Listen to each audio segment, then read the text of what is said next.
మహాపరిశుద్ధుడైన యేసుక్రీస్తు ఉన్నత నామములో మీకు అందరికీ వందనాలు. తెస్సలోనికైలకు రాసిన 2వ పత్రిక 3వ అధ్యాయము 1-2 వచనాలు. తుదకు సహోదరులారా, మీలో జరుగుచున్న ప్రకారము ప్రభువు వాక్యము శీఘ్రముగా వ్యాపించి మహిమపరచబడు నిమిత్తము, మూర్ఖులైన దుష్టుల మనుషుల చేతిలో నుండి తప్పింపబడు నిమిత్తమును మా కొరకు ప్రార్థించండి. విశ్వాసము అందరికీ లేదు. ప్రియులారా, అపోస్తులైన పౌలు తెస్సలోనిక సంఘానికి రాస్తున్నటువంటి పత్రికలో మాట్లాడుతూ ఉన్నాడు.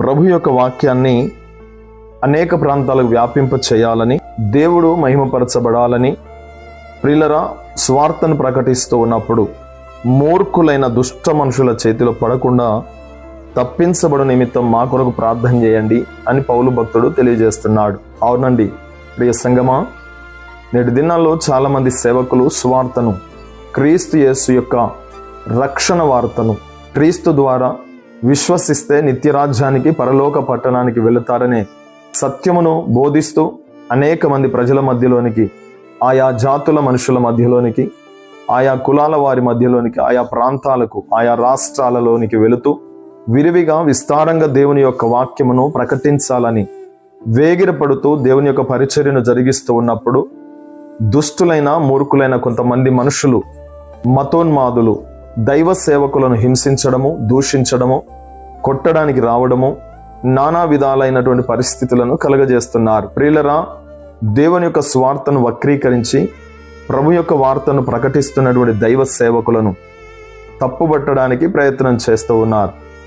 గనుక అటు సేవకుల కొరకై ప్రార్థన చేయవలసిన బాధ్యత ప్రియ సహోదరి సహోదరుడా, క్రీస్తు యేసు రక్తము ద్వారా కడగబడిన పరిశుద్ధపరచబడిన దేవుని సంగమా, మన బాధ్యత అది.